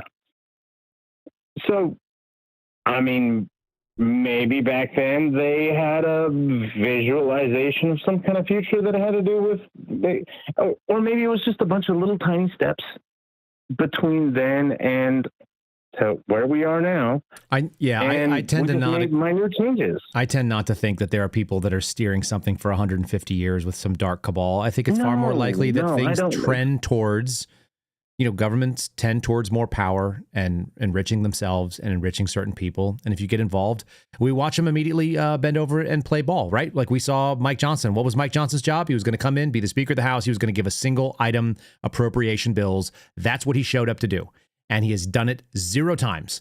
And he gets to hang out. And we're never going to see it. And we'll never see it in our lifetimes, at least not with that guy. And not without some really wild changes, because everybody gets in and then they become the status quo. The reason the status quo is so unchanged is because inertia is powerful. It really is. Always has been. How could we potentially bring a class action lawsuit for the United States people against the United States government? That's the real question. I mean, because the United States people is a class and the United States government is a class. Because anybody that is a United States person is... interesting mechanism. Like, I think that's a thought experiment that you have in a law school, and it doesn't happen in reality, unfortunately. So I don't know what to do with it. I mean, yeah, it's a thought experiment in law school. I didn't go to law school. I just like reading legal documents. I'm just getting at that. I don't know that there's a mechanical way to make that happen. That sounds like something that somebody talks about in a hypothetical sense, and nobody ever actually does. And I don't think it actually carries anywhere, because at the end of the day, you're talking about trying to do things in a court when it's pretty clear that we have laws on the books that, on the plain read of them, have no business being there, and that there are, you know, places the federal government has stuck its nose into that I'm pretty sure it's explicitly forbidden from being involved in. So I don't. Oh, there's so many. And we all see it. So the question is who fixes it? And I think the answer is you have to have somebody that has strong will, and it has to be a small enough place where they can actually make that change. And they've got to decide they're going to accept the consequences, which are going to be not very fun, at least in the short term. I think in the long run, it might save whatever the union is supposed to look like, but I don't think it's going to be good. And I don't think you vote your way out of it. No, it's going to. I don't think you vote your way out. I think a lot of it ultimately winds up in a whole lot of unfortunate death. Yeah, no, I think that's actually always going to be the case, unfortunately. Chaos, I want to take another call or two. I appreciated the topic and the inject, and I appreciate the thought process. And look up the American Readout if you've never seen it. It's like RE and then the word doubt, and do a read on that just for your own sort of edification. It might be interesting. You'll see at least some of the thoughts that have been going on for the last 15 years or so that people have had. Also, not getting done. Sounds good. They're not getting done, but they're interesting. All right, my friend. Well, hey, listen, if you want a fix for the whole phone thing, I was a cell phone store manager. I was a cell phone enthusiast for several years. Mm-hmm. Got a lot of experience in building and creating podcasts. I prefer analog over digital. Yeah, there's better ways to do it. There may not be better ways to do it through a software where I can rotate out the phone number every month, and so that's the only downside on it. And there is a mechanical way to there's a hardwired connection to these phones. The problem is that this board does not handle it, so it's a technology limitation that it's just with what I have right now, and it would probably cost a couple $1,000s to change it out. It should work. It worked 45 weeks in a row. I have a $50 solution that the FBI can't get into. Okay. Keep an eye on your Twitter. I'll send you some DMs. Sounds like a plan. I'll look for it. All right, buddy. All right. Thanks, brother. Have a good night. Yes, sir. All right. We're jumping off. I think we might get Mr. Tack Penis on the line here in just a second. If I can get him. Let's see. Who's on my phone here? Tech Penis. There he is. I thought I might recognize that. How you doing, brother? Yeah. You want to give us an update? Are you? I'm doing pretty good. Are you out in the world? Are you walking around a vigil? No, right now, like they already left that whole memorial event and everything. So I just pulled over in the parking lot. So perfect. I'll and not die. Well, give us the recap of what you saw, what the mood was, what kind of things were said, if you would. First of all, just tell people where the heck you were and what was going on. I was in Bernie, Texas. There was a vigil that I was made aware of where like it was a ton of people that got together and met at, it's a small town in Bernie, but it's like a conservative area. And they all met at this one little park in kind of like the middle of town. And they met there. Oftentimes there's different types of fairs and other things. So it's actually like a well-known area to congregate. And there were people that were speaking about Charlie in like memorial type messages and stuff like that, talking about like the important things he did. There was some singing, a lot of prayers and things like that. Mm-hmm. And so it was actually, it was just good to see like everybody that came out, because he's not as, in my mind, at least in my estimation, like he's not as well known as say, some senator or some, or, Dan Von Fivehead, other people that have had like bigger audiences and stuff. I was surprised. And I think the biggest thing about it, though, was the fact that his message resonated with everybody. All those other podcasters, you can't really say that about. But his message very specifically resonates with a lot more people than those other folks have audiences, in my opinion. What was the age range in the folks you saw out there? Oh, it was the entire spectrum.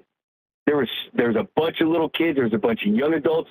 There's a bunch of, teenagers. There's a bunch of like parents, like people who, had like these tiny little kids. There's a bunch of middle-aged adults. There's a bunch of old people. There was just literally every type. Yep. What kind of, was it led by faith leaders? Was it led by just people who were moved by the Spirit, or what was driving the event? There might have been some people that were faith leaders. I think maybe one of them might have said that. I'll be honest, it was hard to hear from, because they had like all the sound and everything going out towards the main crowd, and I was like behind the gazebo where I've got pictures that I'm going to show on Locals later. And people just, they don't know to talk louder, man. Talk louder. Everybody can hear. But anyway, it was mostly just seemed like normal people. And that also, I think, resonated with everybody, because it's like, hey, that guy looks like me. He's somebody else that also cares, who's here like me, who also cares about it, wants to just at least, see what's going on, and I guess have, more faith in the population who are actually like-minded people. You never realize it, but there's actually a ton of people around you that are like-minded. And so it kind of helped with that, I think. I do think, they used to call it the silent majority, and I do think there is still a vast bulk of people that want to interact with complete strangers in good faith that do generally feel that way, and we're led to believe that that's not the case. It's why that prayer that I heard Chris Pratt do the other day was so powerful. It's like, go outside, and it's probably okay out there, unless you live in some urban war zone, in which case you're probably not listening to Chris Pratt pray. I tend to think, I go out of my neighborhood all the time, and I meet people, and I maybe don't agree with anything they say, but we can be cordial and nice. I go to the grocery store, and I don't get into a fist fight, and I don't get into a gunfight. And, most of the things in this country still work that way, which is probably why it continues on for longer than we think. But I'll tell you, and then you add in what the online component is and what you see every day and the way people deal with each other on Facebook or other, social media type stuff. And you just think, holy crap, there's no way we can stay together. But in reality, they don't do that. Another reason I would delete all that stuff in a heartbeat. Even if it meant getting a different job and having to go out and do work in a different way. By the way, you'll get a kick out of this, Seth. One of the things that I had to happen in the deposition was O'Keefe's lawyers asked me something about it, and I said, it's not a real job. And he said, "Is what you do a real job?" And I go, "No." And he goes, "Does your audience know that?" And I go, "Yeah, my audience is made of people who've had real jobs. Everybody knows this is not a real job. This is, I don't know what this is. Being able to sit in front of a computer and talk to people, it's certainly a skill. It requires, an ability set, and it requires a technology and a mastery of some tactics, but it's not a real job in the way that I defined it. If you can't get calluses on doing it, then it's not a real job in a lot of ways." So anyway, I didn't think doing finance was a real job. Yeah, that's not the response they were expecting. Probably not. No. Yeah. Oh, that's so funny. With respect to that whole prayer thing you mentioned about Chris Pratt, like, the reason I wanted to call you was not because of turtle updates, even though my turtle is badass as all hell still. The reason is everything that's been going on with you has been, and this is not to be any type of, I'm not trying to be narcissist or anything. It's because I genuinely like what you're doing. I like your message. I like the fact that, dude, you do actually stick to the truth. To the best of your ability, you actually stick to the truth. And because of that, it's like I see value in you as a person. I'm not going to give you my favorite MRE, but still, like, I do see value in you as a person. Because of that, like, all this legal stuff, all this crap happening to you by bad actors has just been really bugging me. And so you've been in my daily prayers. And I honestly wanted to call to, if anything, if nothing more, to pray on the air right now with you, because I'm hoping other folks can join into it in their hearts and, help you battle some of these, forces that are completely at odds, against you. They're set against you. But we're going to besiege God on your behalf, who can take anything out of the way. So I'd like to do that if you wouldn't mind. It's your call. It's your time. I will accept it. I'll take all the prayers I can get, to be honest with you. And I think I said this on the other day. I think I said this during the podcast, but the fact of the matter is like hearing your name and mentioned by people in Congress, like people who've got a lot of power in this country. It's really a burden, and it's really hard to, you guys don't know what that pit feeling in the stomach is when somebody starts mentioning you and you're like, I'm a guy sitting in a house that I don't own in Texas. And there are senators and the director of the FBI who are now going to call into question my character without me being there to defend myself. It is a really indescribable burden. It's so strange. It's really not what I set out to do either. So yeah, I'll take your prayers, brother. I'll take them all day long. All right. I'm going to go ahead and do it now. Our Father who art in heaven, hallowed be thy name. Praise and glory be to you on high. We come before you, Lord, asking that your hand please be upon Kyle and the circumstances that he is dealing with, Father, with all these forces that are all about him, Father, all the evil that is faced against him, all these secret thoughts that people have, Father, that are trying to bring just anguish and pain into his life. You see everything, our holy Lord. We know, Father, that only you can deliver in the way that you can deliver. There can be armies against one man, Father, and you can wipe them away.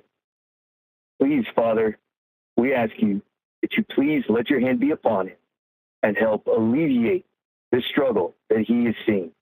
For it appears, Father, just as Habakkuk said to you, that justice is perverted, and it is all about.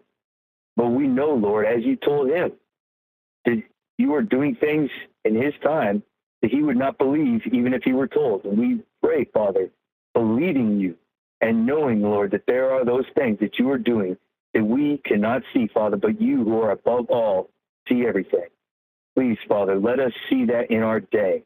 Let us see deliverance that only you, our holy God, can bring about. In the precious name of thy Son, Jesus Christ, we pray. Amen. Amen. I appreciate your thoughts. I took my hat off for you too. I took off my Texas Become a Country hat. I thank you. It means a lot to know that there are people out there praying every day, and I know that there are. And sometimes I can tell that the burden is lightened because people are out there doing that. And I'm trying to do my end of it too. You know, I'm trying to make sure that I keep myself physically able to do whatever it is out there. And one of the things is even if like today I woke up and I felt like today was going to be a bad day, man. I'll just tell you that. I got up, my head hurt for no particular reason. I don't know if I'm not breathing at night, if I'm hypoxic or what, but maybe I slept on a pillow wrong and my neck has a, tension. So I woke up feeling kind of sick, feeling kind of crap.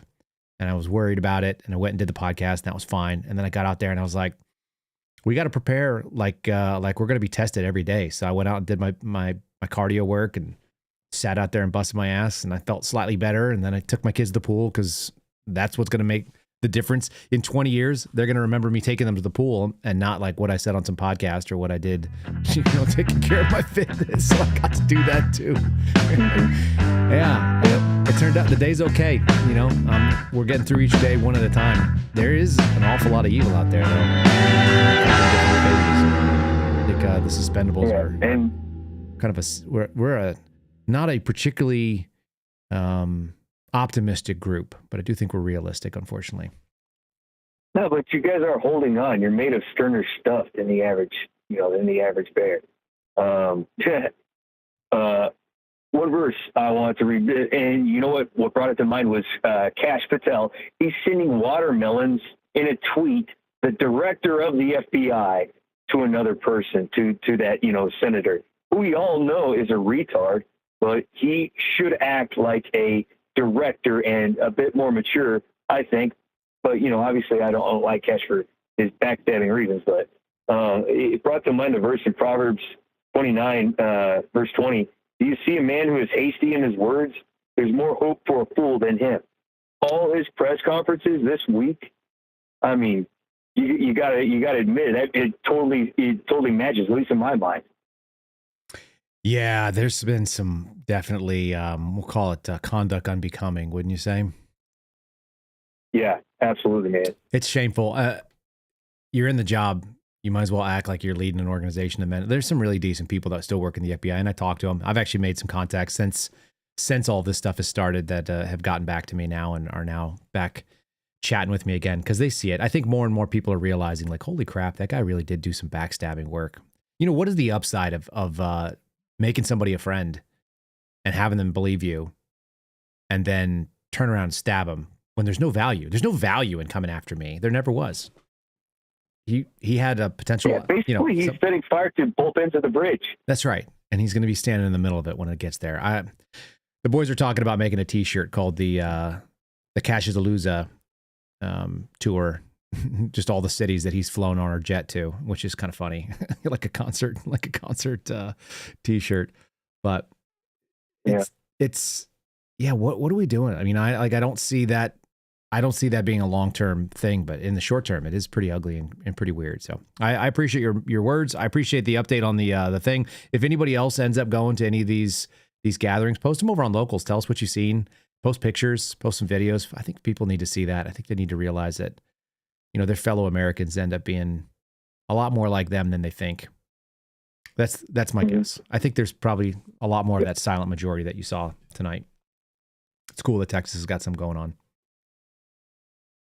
All right, man. I'll let you get another call if you want. I didn't want to stay on for too long. I appreciate the words. I appreciate the call. I appreciate you pulling over and doing it safely. I'll hear more about the turtle, I'm sure, in the next couple of days as it gets bigger and you have to get a new tank. No. All right, man. Take care, brother. All right. Have a good night. Drive safely. All right. Bye-bye. All right. That opens the line up. You guys are pretty Johnny on the spot on this thing. I think we just missed one a couple seconds ago. So good on you all for keeping the line full. We'll take another couple calls. I'll go at least up until 9 o'clock my time here, and we'll see what happens next. We got another caller on the line. Who's calling me, and where are you?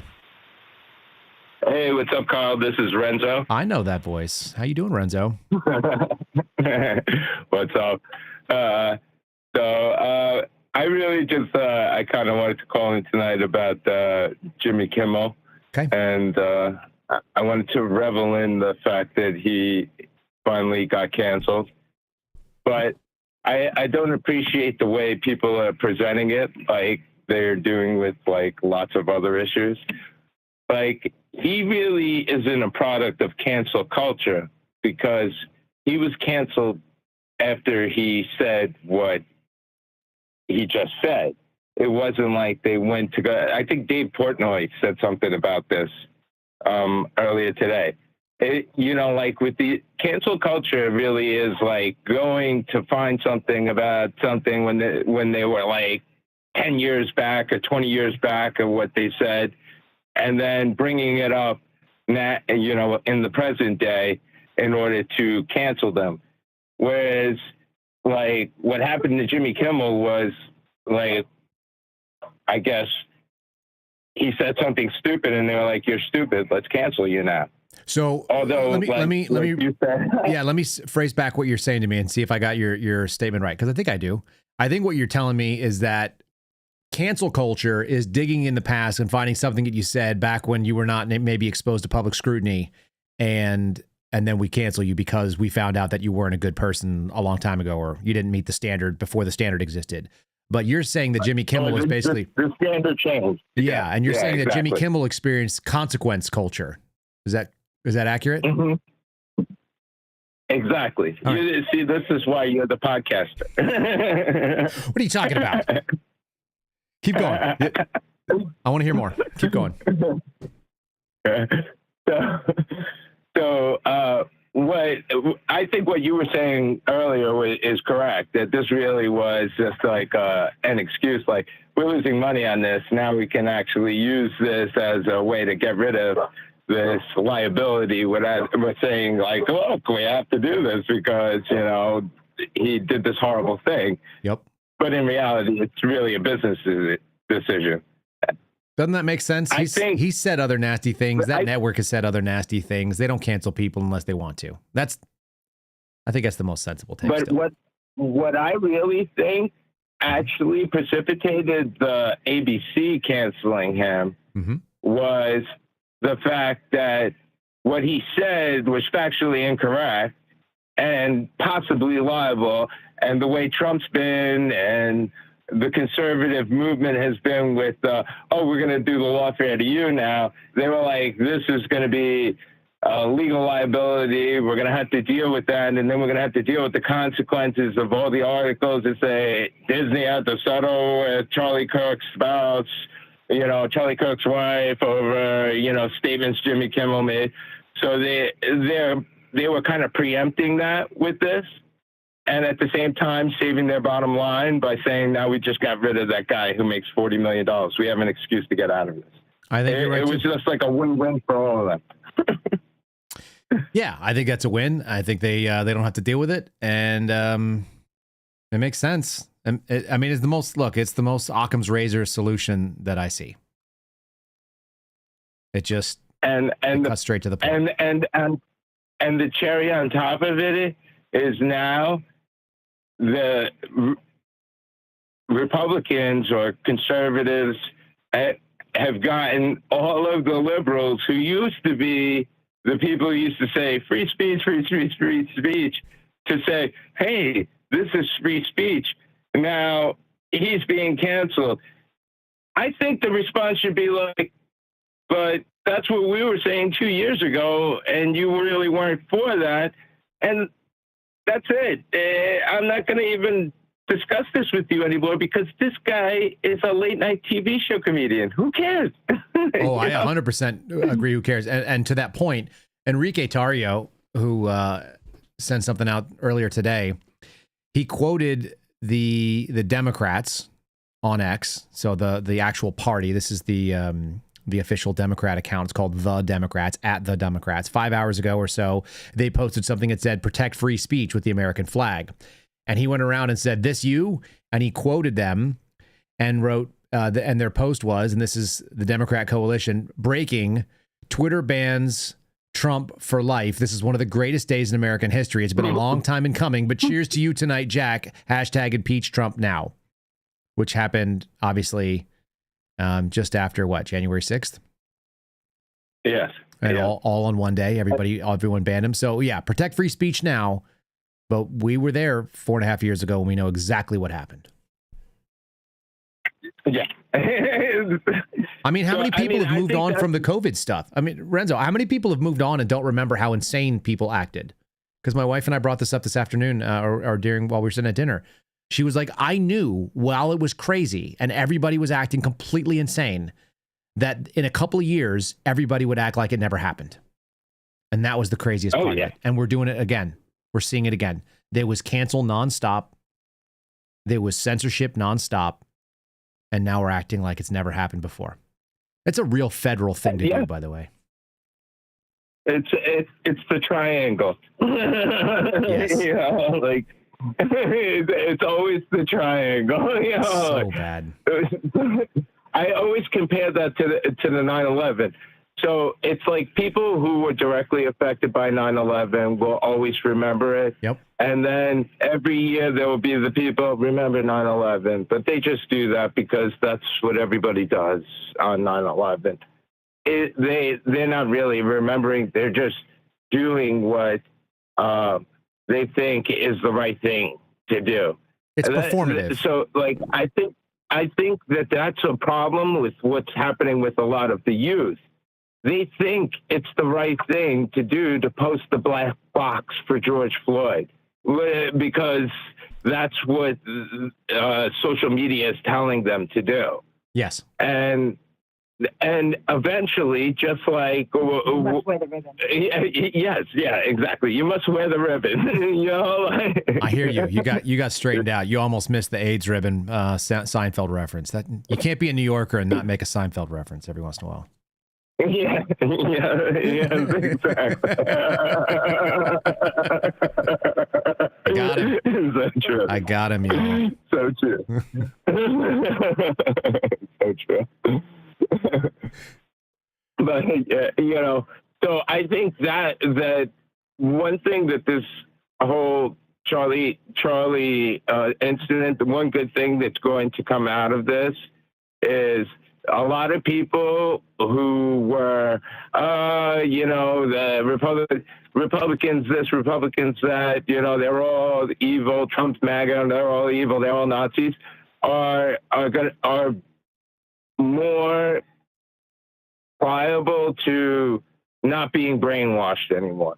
Because I feel like when I discuss things with people who are devout leftists, yep, it's just like talking to a brainwashed person. It's like, no, like I'm not trying to do, I'm just trying to understand the words that you're using and the concepts you're trying to convey to me. You know, like that, like Republicans just totally take seriously. And I you know, like I feel like some of the things that people are taking seriously now because they were so afraid of being canceled would never be taken seriously in our political, and we wouldn't have a lot of the problems we have now.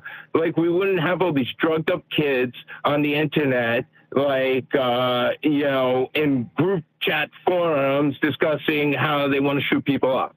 Like you know, like that is just like a logical conclusion of what's going to happen when you're introducing all these drugs into these kids. And I almost feel like they're kind of doing it like as an experiment. On top of it, they're really doing it because they make money off of it, which is what I feel like everything is about now. Which is why, like going to the doctor is like you were saying earlier. Today, I don't know, maybe like you go to the doctor and I have to say, so doc, I heard you wanted to give me this drug and I went and did my own research about this drug before because I don't trust you anymore. Yeah, they don't like that, I don't think. Listen, you know what's crazy? My wife and I were cracking up last night. We're watching Amazon Prime, and now everything has ads in the middle of it again. So we've gone back full circle where we're watching real TV again, and they give you 3-minute ad breaks, and we're pissed off again because I don't want to pay them another $100 or whatever it is to not watch the ads. So I just deal with it. But I also learned about culture, and the thing that I learned last night, which I did not realize, and geez Louise, it is really something. They do these drug ads that are so flippin' crazy, and the side effects are so wild, especially when they do the ones that are psychoactive drugs that are going to be like, you know, for antidepressant, and they're like, you know, they're like, don't take, whatever. Don't take Nualta if you're allergic to Nualta. Don't take it if you have if you're pregnant or thinking about becoming pregnant. Don't take it if you have kidney disease. Nualta can cause sexual malfunctions, diarrhea. Like it can cause thoughts of suicidality. It can cause homicidal thoughts. It can cause you to have renal failure. It could have you, occasionally people have dropped completely dead just walking around on Nualta or like whatever the hell it is. You're just listening to the warnings. And I know it's not all the bad things that happen. And it sounds crazy. I was like, who heard that warning label and was like, yeah, I think that's me. My life's so bad. I need this. I think I might need this pill. Like, how bad shit are you? Where you're like, well, the people in the commercial look super happy as they're acting. I think I want to try this thing that might make my penis stop working or my asshole explode. Like, that's the thing. That's the thing that they're selling you. And you're like, I'm gonna go ask my doctor about that right away. Like, what are we doing here? Who are these people? Who is the market for that advertisement? I just die laughing. Who the market is? Who? You know who the market is? Furries. MSNBC, Yeah. Fox News, right there. Those where they advertise all those commercials. Imagine if I ran an advertisement and I was like, "Hey, are you feeling like less of a man? Do you want to like get harder and be stronger and be more masculine and virile and be ready when the moment strikes? Chop wood, you pussy! Like get out there and chop wood. Like what if we just had that? Just a couple of dudes with like beards, just smashing freaking logs with a big axe. Like you're like, you know what? The nice thing about chopping wood is no diarrhea. That's my favorite part about it. And also, whenever I have homicidal thoughts, I take it out on a piece of wood. Like it's all good, you know? Like, what are we doing? What is wrong with people? Like, I just need a pill to solve my problem, even if it kills me. That's what I want to do. Whatever's the easiest, stupidest thing, that's my goal. Oh, God. This is my whole thing, though. So I don't understand why drugs that you need a prescription from a doctor. My funniest thing is when they're like, ask your doctor for this drug. Do you watch this commercial? You need it. Yeah. And now your doctor is going like, well, I better give it to him. But does he understand this? Whatever. He saw the commercial. He knows what the side effects are. He knew to ask me about it. Does he know he might have a boner for a week? Yeah, sure. He watched the commercial. It's okay. Give it to him. Erections lasting more than 16 every time you give it to him. Yeah, they're like, erections lasting more than 16 hours are not normal and could be potentially a life-threatening situation. If you want to make sure that it won't last, slam it at a door 3 times. If it sustains itself, go see your doctor or call an emergency room right now. 16-hour boners. And people are like, oh man, I'm so hard up for a boner that I would almost rather die with a boner. That'd be fine. I'm gonna go do it right now. I'm gonna go talk to my doctor. My buddy is a doctor, and I said, what do you make the most money on in your consulting? Because he was doing concierge medicine for a while, and he goes, honestly, the thing I make the most on is ED medication. And I was like, really? And he goes, and he's like, yeah, he's like, consulting for ED medication is like what men want to do. And I'm like, well, how's your business? He's like, well, it could always grow. And I go, why don't you get a t-shirt? It just says Dr. Rob on the front of it. On the back, it just says, ask me about boner pills. I guarantee you dudes would come and ask you about boner pills. Like they would totally do that. It'd be the cheapest advertising you ever did. A black t-shirt with white letters. I'm Dr. Rob. Ask me about boner pills or ask me about dick pills, whatever. And 100% dudes would come up and be like, hey man, doc, like to talk to you about some boner pills. That would happen. We're such a sad society. And he's like, yeah, how about you just work out and get stronger and stop being like doughy? My whole logic has been is that the commercials that I see the most, I'm like, those are the pills that the doctors make the most money on. And that's why they're bumping the commercials. Yeah. And they're always for boner pills, man. Yes. Well, here's the funniest thing about that. And this is the same reason why I didn't do advertisements for gold. If you have the money to pay me to advertise, that means that your product is profitable. But if that product is like a an investment capability, then I know that you're skimming off the top and you're taking money from the people and you're giving it to me. But if it comes to like boner pills, like I don't know what a boner pill is supposed to cost. So yeah, fine. I get it. Like that's what they're doing. I'm not as mad about that, but I'm just saying I don't get it. And I cannot tell you how many times people have tried to pitch me. They're like, Kyle, we'd like to put the supplement company on with you. And I'm like, no, I don't do supplements. And they're like, but these are really good, like virility enhancing supplements. And I'm like, I'm already too virile. Like if I shave tomorrow, I'll have a beard again in the morning. Like I know I'm not doing, like, I don't want your things. Dude, I don't do supplements. I don't take multivitamins. I don't do anything. I have no idea what my blood chemistry looks like. I'm a regular guy that doesn't, like, I don't care. I don't want to go to a doctor. I don't take any medicines. Occasionally I have to take like a Zyrtec or something, you know? Like, am I crazy? Like, how many dudes used to walk around and just know, like they would know things. They're like, oh yeah, like my A1C levels are blah, blah, blah. Like, dude, I don't even know what that is anymore. I forget all the things. I don't know. Well, what's your cholesterol levels? Don't care.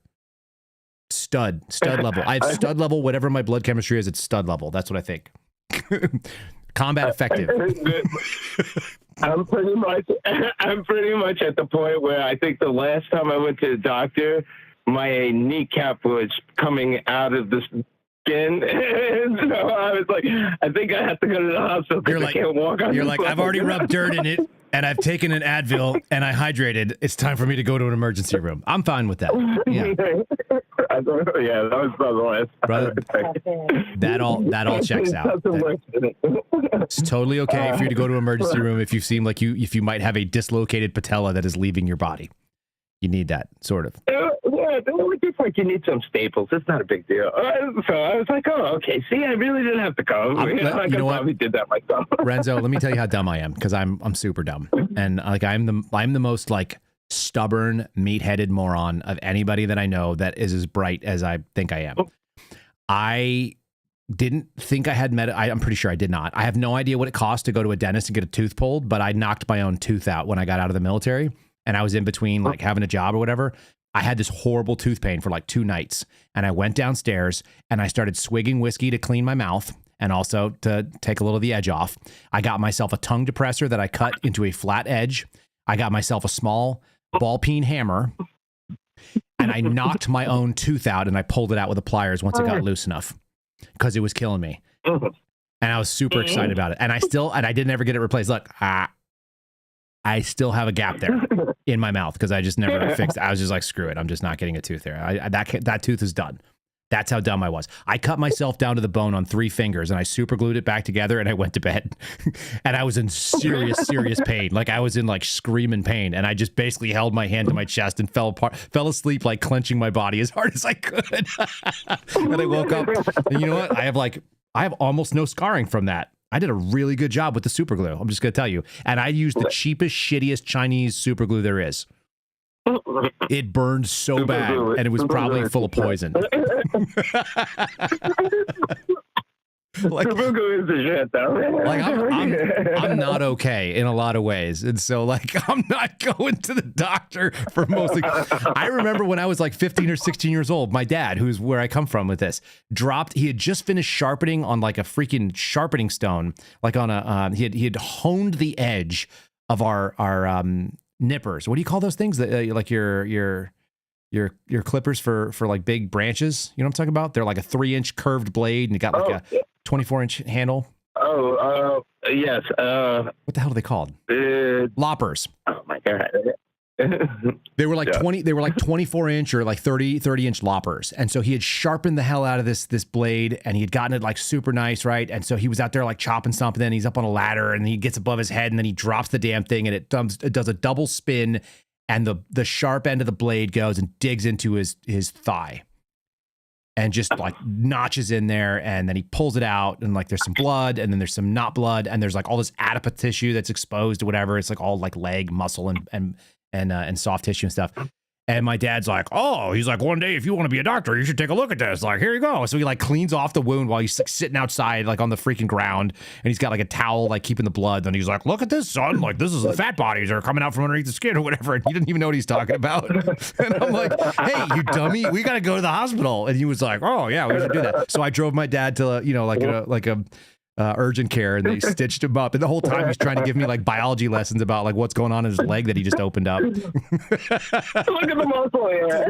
That's what he's doing. He's like, look at the layers. Oh, look at the layers. Like underneath that, there's no more hair. I'm like, I don't even remember what he was saying, but it was really funny. I come from honest stock. Trying to be educational. Yeah, he was making it educational, and he dropped a freaking sharp ass tool into his leg. Anyway, that's where I come from. So I don't know. It just That's a good dad. Make every experience into a learning experience. I'm just saying, I don't even know what doctor I would ask if I was going to quote unquote ask my doctor, because I don't have a doctor. When I have doctor questions, I send it to my friend Rob, and then he may or may not answer me, depending on how dumb it is. So there you go.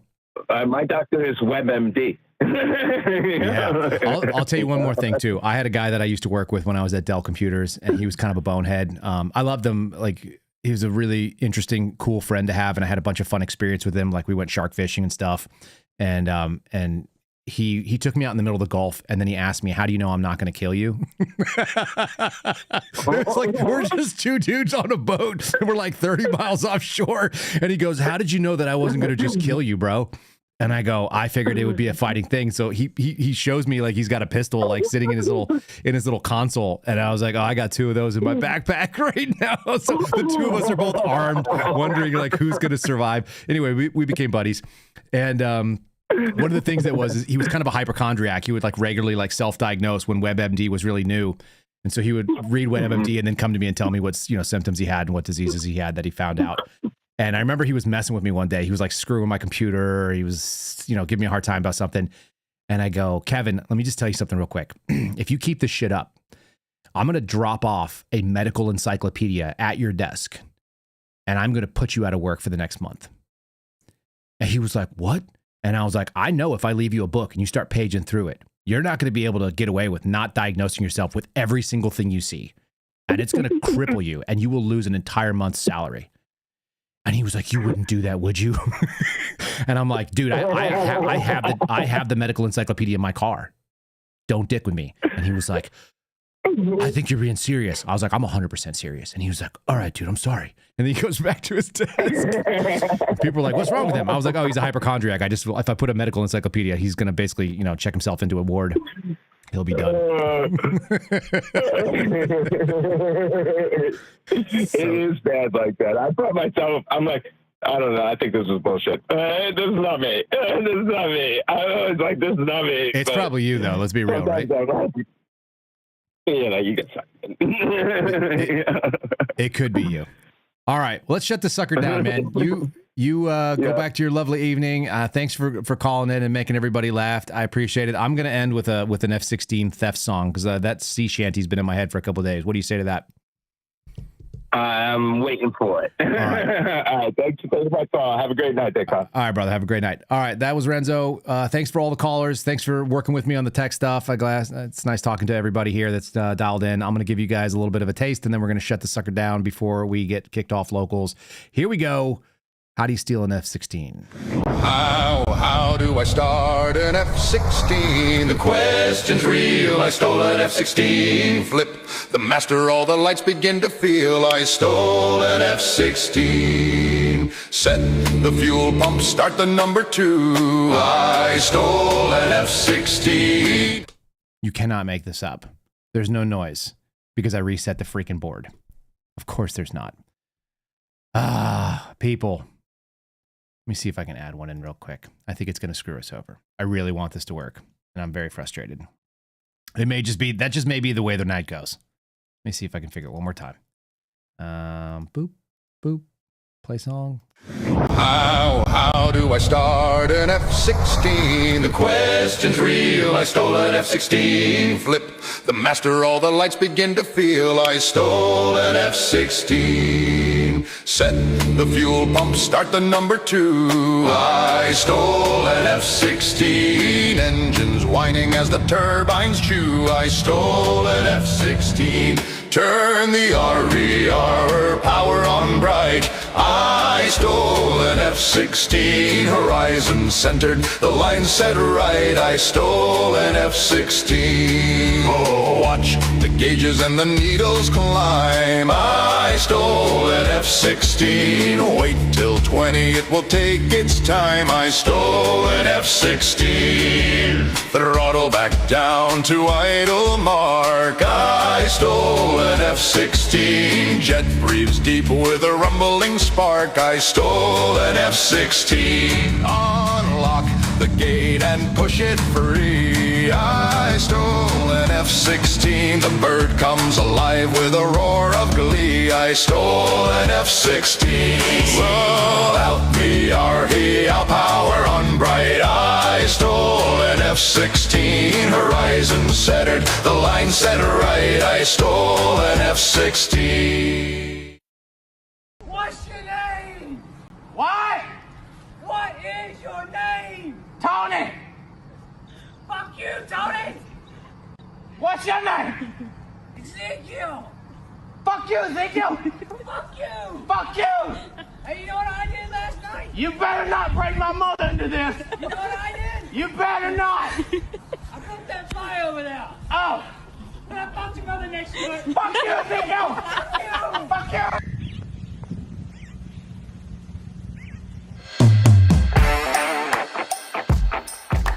Thanks for listening to The Kyle Seraphin Show, streamed live weekdays on rumble.com/Kyle Seraphin. Follow Kyle on Twitter, Truth Social, and Instagram at Kyle Seraphin.